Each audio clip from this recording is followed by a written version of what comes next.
Hi guys! Today we're looking at John chapter 18 and the first part of John chapter 19 through verse 15. We're getting to the end here of the Gospel of John. So today we're going to take a deeper look at religious people, the religious people of Jesus' day, what they did, how they did it, and how Jesus responded. So this is basically when Jesus was arrested leading up to his crucifixion. So in John 18 and 19, we are privileged to see exactly how the most religious men of Jesus' day carried out the ultimate crime, his crucifixion. So if we take a deeper look into the details, which the devil's in the details, right? That's where he lives. The wisdom that we can glean offers comfort for those of us who have experienced all kinds of betrayal and bullying from the religious people. Okay, so chapter 18 begins with Jesus' betrayer, Judas, leading a band of religious officials and soldiers with weapons to Jesus' location. The text tells us that Jesus knows what is about to happen. And in fact, if you've been following along with us, you would know that we have been repeatedly told in the text of the preceding chapters that Jesus is and has been continually aware of his soon coming fate. He's been dropping hints to his disciples, and he knows. He knows this is what he came for. And he knows he's going to be put to death, right? He knows all of this. So, nevertheless, though, when Judas and his entourage come to Jesus, Jesus doesn't run away. He doesn't hide. He doesn't try to escape. He doesn't try to avoid an encounter with these particular people. Jesus does just the opposite. Instead of waiting for them to confront him, he confronts them. Now that's quite something, isn't it? And so he asks, "Whom do you seek?" Now normally when, the police and the officials and the people in charge are all leading a mob and coming after you, you don't confront them, right? But this is what Jesus does. Okay, he doesn't run away, he doesn't hide, he doesn't try to lock his doors, he approaches them first and says, "Who do you seek?" And so, again, if you knew that a group of crooked, corrupt men were about to kill you, if you knew that, if you had that discernment and that intuition, would you really walk up to them and confront them, or would you hide? Jesus confronted them. He wasn't scared. He wasn't intimidated. Not in the least. So neither should we be when we discern that evil religious men seek to fearmonger and intimidate us in order to keep their evil plans of power and control in place over the people, of course. And so when they answered, "Jesus is who we seek," and he replied, "I am he," the entire group of mob men fell helplessly to the ground. Like, clearly, Jesus had supernatural authority and unlimited power. All he had to do was speak his true identity, and everybody falls down. Now that's quite a sight. The falling back of the soldiers establishes Jesus' complete autonomy over all things, including, but certainly not limited to, compliance with these men. He didn't have to go with them. He didn't have to be abused and mocked and beaten and crucified. He didn't have to do any of that. He showed his power right here just by speaking his word, and everybody falls down, right? I mean, Jesus, he wasn't underneath them, right? He was extremely powerful. He could have done anything he wanted to do. But so, in other words, Jesus had no forced obligation to obey these men, to go with them, to submit to their demands, nothing of the sort. But his being taken into custody by them, that teaches us here that clearly, unquestionably, him going with them was completely 100% voluntary. It was voluntary, and that's important to understand. Okay, so get all those wacky ideas out of your mind about, this is some kind of thing we need to reproduce today with some kind of super spiritual weirdness that goes on in some kind of charismatic churches.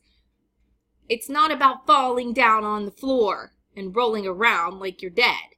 It's about this establishes Jesus's authority over all things, okay? And so that's what was happening here in this particular instance with the men and the soldiers falling to the ground. So after the bodies hit the floor and recover, I assume, Jesus asks them again, "Whom do you seek? Whom do you seek?" And so now imagine this for a moment, right? You're the police, right? You're the soldiers. You work for, Caesar or something.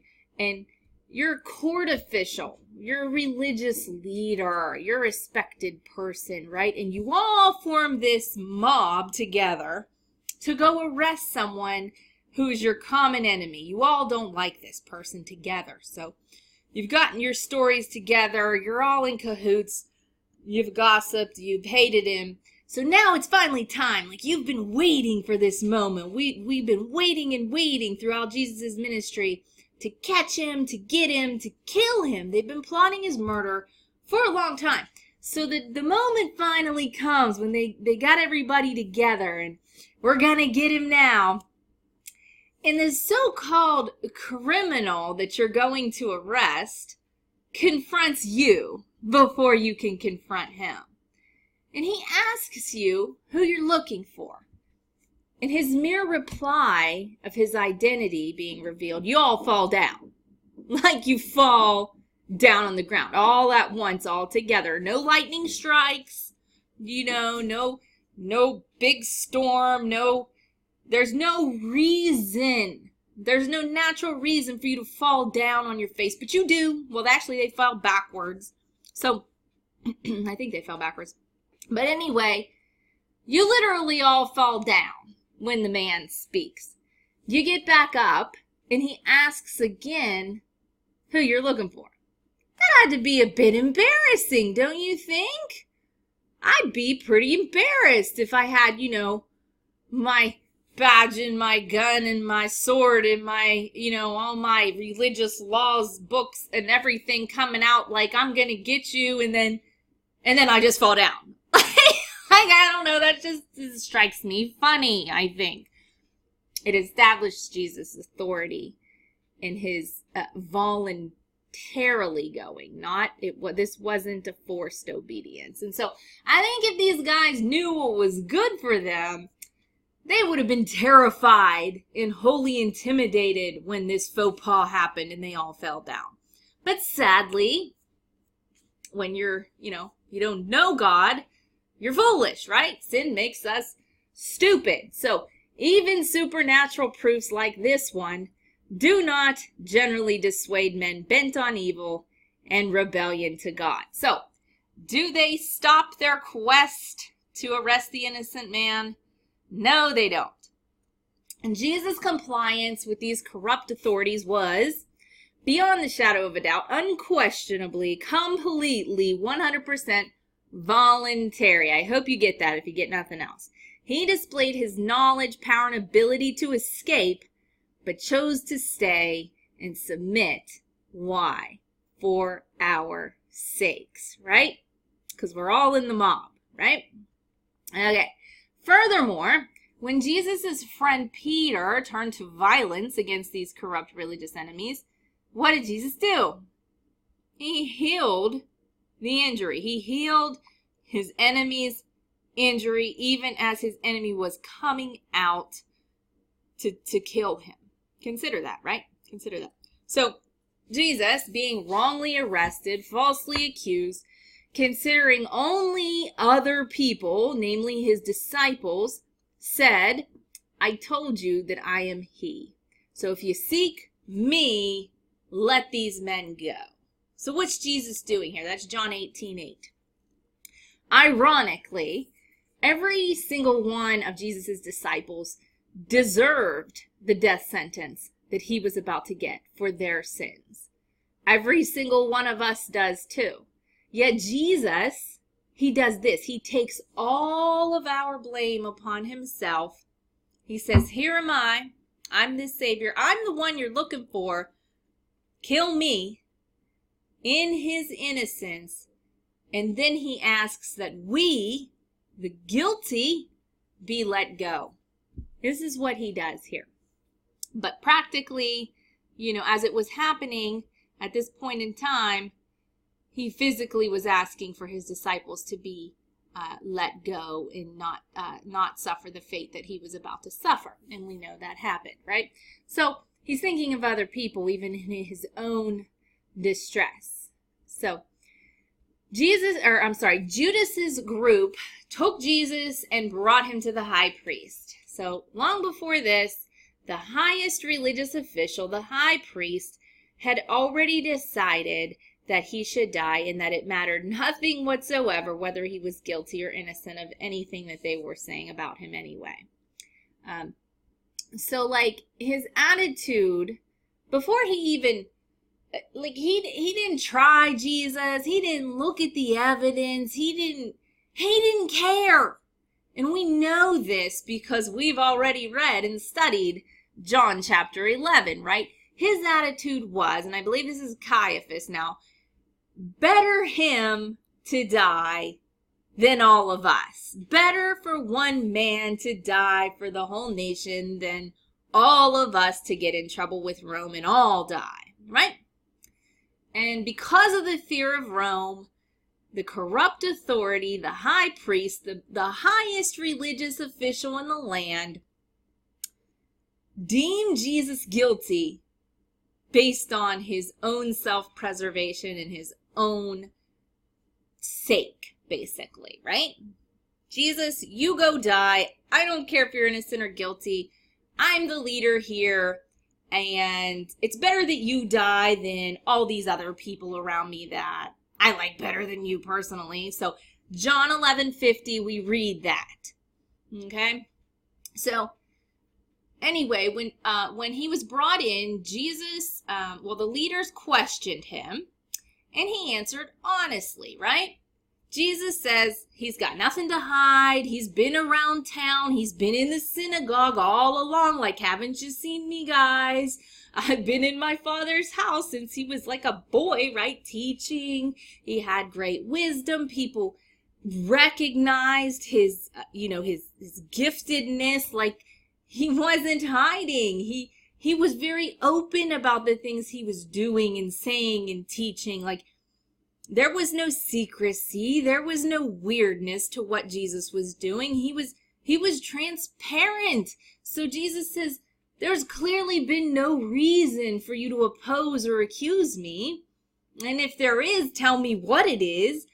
And everyone knows what I've been saying and doing and where I've been. And I've been up front. I've been transparent. I've been above board at all times, at any time throughout my ministry or even prior to my ministry. Any of you all could have come to me and questioned me or talked to me if there was some sort of real problem. But of course we know there wasn't, right? The problem was that they were jealous and controlling and abusive and corrupt. So that's why they never came to Jesus openly. They never came to him when he was in the synagogue. They couldn't refute the wisdom with which he was speaking. And so instead, they falsely accuse him and arrest him and do all these other things, which we know. And so now they strike him, right? And what does Jesus do? He doesn't punch him back. I would have. I think I would have. But he doesn't do that. He simply asks what his crime is. What did I do? Why don't you tell me for what it is that you are arresting me and striking me for? Take it from one who knows. Religious people that are corrupt, not all religious people, but many are corrupt. They get extremely creative when they have nothing of which to accuse innocent people that they just don't prefer, that they don't want around, that they're jealous of, that they're insecure about, that they fear. They get real creative. Real creative. You can't make this stuff up that they make up, right? But these guys had no specific crime. And so that's a telltale sign. Like, you can't just accuse someone of something, take them to court, and the judge says, what's the crime? You can't just say, well, I don't know, they're just bad.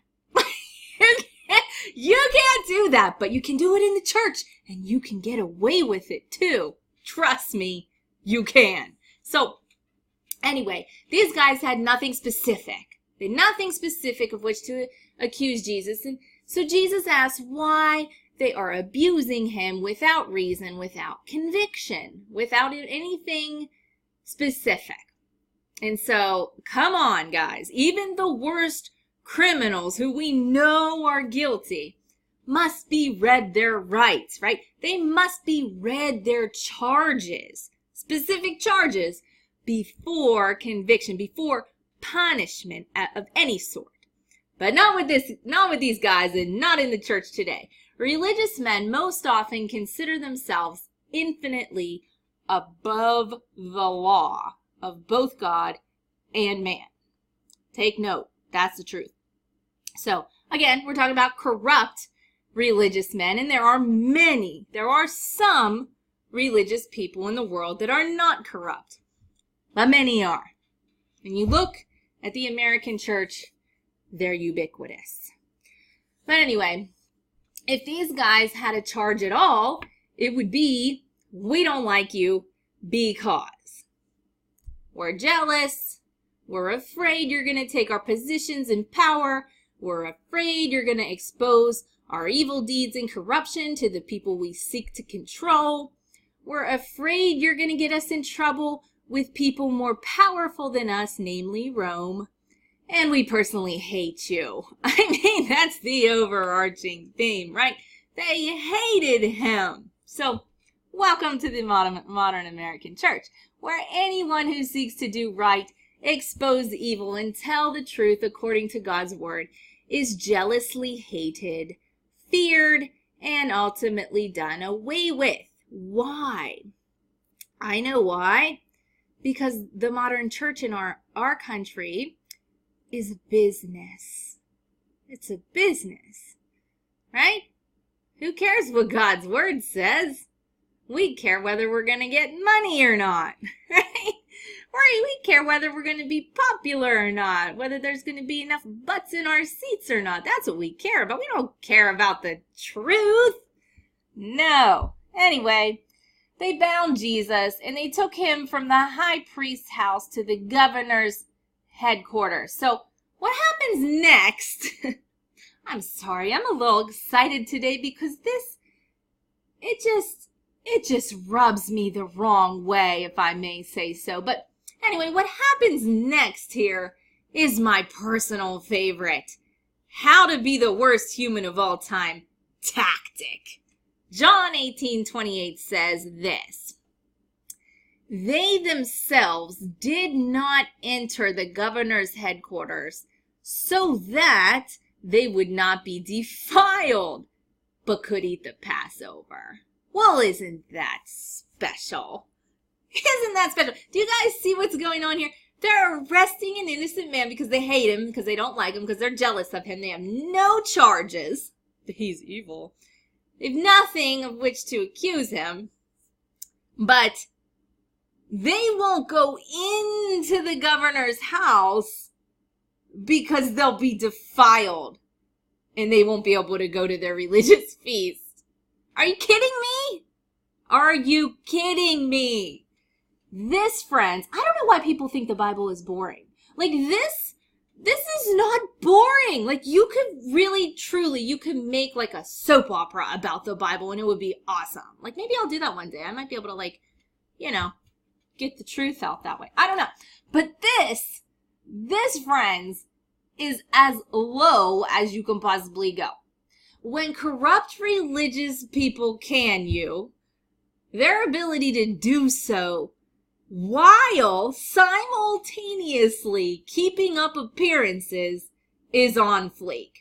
They beat you with their brass knuckles and their bully batons, and then they keep right on preaching, complete with their choir robes on. That's what they do. And they're really good at it too, in fact.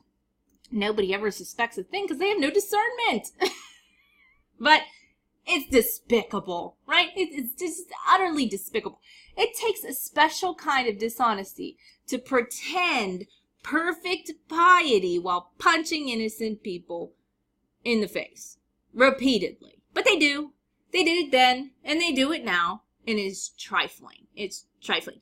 Anyway, the neutral party asked the same question Jesus himself posed, saying, "What accusation do you bring against the man?" John 18:29. We know you can't be tried for a crime when there's no crime specified, when there's no charges filed, right? So what's the crime? What's the accusation? The governor wants to know. He's a man of the law, right? Do you know what these people say? Do you know what these false accusers say? Do you even know what they say? Read it. Doing evil. That's what Jesus' charge is. He was doing evil over there. Now, if I go to my local police station and I tell them that I saw someone out on the street doing evil, what do you think they're going to say to me? They're going to look at me like I'm from outer space. That's ridiculous. That's not a crime. It is a crime, but we need to know what the crime actually was, if they were indeed doing evil. Anyway, read it again. They're standing before the governor. This is the civil authority over all their land. And when he asks them what the defendant did, they say, evil. I'd say that's objective, right? Depends who you are, what evil is. So, that clears things right up, guys. Let me just hang him up in the public square. Let me just write that down and charge the guy with, what do I charge him with? Oh, what did he do? What was the evil that he did? Evil. Okay. Get real, guys. You're a mess, right? How about you guys take him out and judge him yourself? That's what Pilate says, because these guys are a mess, right? You can't come to a lawful governor and say someone did evil. That's crazy. So you know what they say? This is another facepalm moment if I've ever seen one. They say, it's not lawful. So Pilate says, go judge him yourself. You guys are a mess. I don't know what you're doing over here, but I don't want to be part of it, right? And they say, it's not lawful for us, right? What are they talking about? Oh, it's not lawful for you guys to put Jesus to death. That would be murder, right? Well, Caiaphas, murder, it's not lawful. But you don't seem to have a problem with that, right? Are you with me here? Like, it's all crazy. The kangaroo court that they put Jesus through is absurdity. It's called a pig trial. It's not real. These guys generalized false accusations when Jesus asked for a specified or a specific crime. When Pilate asked for a specific accusation, they generalized, right? That's what evil, corrupt, religious men do when they want rid of somebody and they don't have a reason, right? Other than their own pride and jealousy. So they wanted him dead, but they didn't want to be responsible for being the ones who killed him. So basically, by employing the governor, they were hiring a hitman, right? They ignored God's laws for their own preferences. They found a little loophole and used it for their own gross partiality, right? So Pilate pulls Jesus aside at this point, and he asks him essentially, like, who are you? Really, like, I know these guys are whack. I can see it, right? He wasn't stupid. Tell me what's up with you. He asks if Jesus is a king, and Jesus points heavenward. And so he describes himself to Pilate as a truth teller. Remember that, guys, right? Truth tellers are the worst kind of rogues to have in your religious community, to have in your church. These are those who will not be tolerated. You could be a murderer like Barabbas. You could be a liar like all the accusing Jews. You can be a betraying idolater like Judas. Or even you can be an I could care lesser, indifferent to all the things of God altogether, and be in the church and among the religious like Pilate. But you cannot, you cannot under any circumstances be a truth teller. Truth tellers, truth bearers, and witnesses to God's truthful word will not be tolerated anywhere remotely close to the religious, then or now. Same thing, then and now. You can be literally anything, prostitute, drug dealer, murder, doesn't matter. But that, being a truth teller, it won't happen. You can't fit in there. It's not going to happen. They will not put up with you. Believe me. So, remember, Jesus endured all of this abuse voluntarily. All he had to do was deny the truth about his Father, deny his word, right? And deny his true identity. So basically, he had to sell everything that he loved that was most important in his life out. He had to sell it all out and sit there in the pew in the synagogue and nod his head and give his money. That's all he had to do. And that's what lots of people are doing today in the church. Don't get me started. That's not Christianity, guys. But Jesus could have avoided the abuse, the beating, the mockery, the ostracism from his peers, and the cross altogether if he wanted to.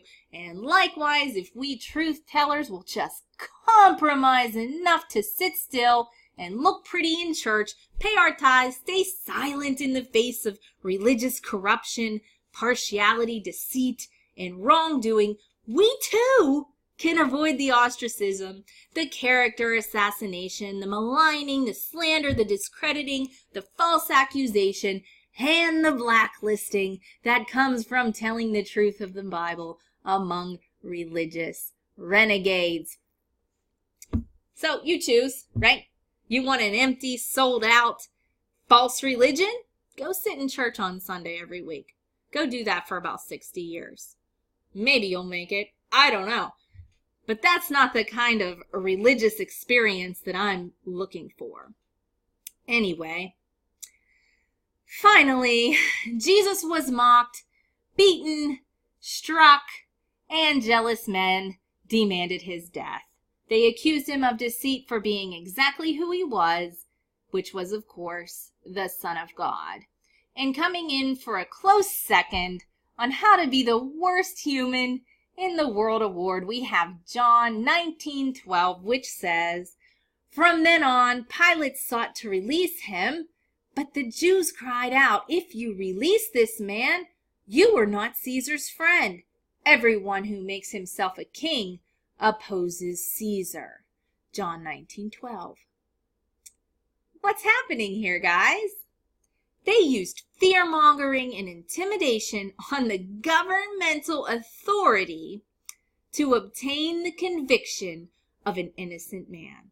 It doesn't get much lower than that, guys. And so to that end, I conclude by saying, beware. Beware the false religious. They are a cold and ruthless people who ever side with Satan. If you see them on Sunday morning, you know what I think of? I think of Attila the Hun. When I think of these religious people, of the corruption, and they look so shiny in their suits and ties and dresses down to their ankles. They just look so shiny. But when I see them, yeah, I see Attila the Hun. That's what I see. But it's the truth. But anyway, if you see them on Sunday morning and you discern that that's who you're dealing with, they're not hard to find. They're kind of everywhere in the church. Steer clear. You can steer clear or you can brace yourself because there's going to be a war if you're a truth teller. And you're suffering, as Jesus is suffering, it won't be honorable. People aren't going to look at you and say, wow, what a good truth teller for standing up for what's right. Nope. Nope. They're not going to look at you as though you're doing the right thing. They're going to look at you as though you are trying to cause a problem, trying to be divisive. But you know, last time I checked, when somebody was actually doing something abusive or breaking laws or committing crimes and you told on them, that would be honorable. But not in the church. Nope. We got to sweep things under the rug. We got to protect God's reputation, right? Wrong. He can hold his own. Anyway, I'm off on a tangent. I hope that was helpful. The Bible is not boring, guys. Put yourself in the story. It comes alive, right? I hope you guys have a good day. I hope that was helpful. And as always, I welcome questions, feedback, hate mail, whatever. I've seen it all. So I am here to serve. I hope you guys have a good day, and I will see you again soon.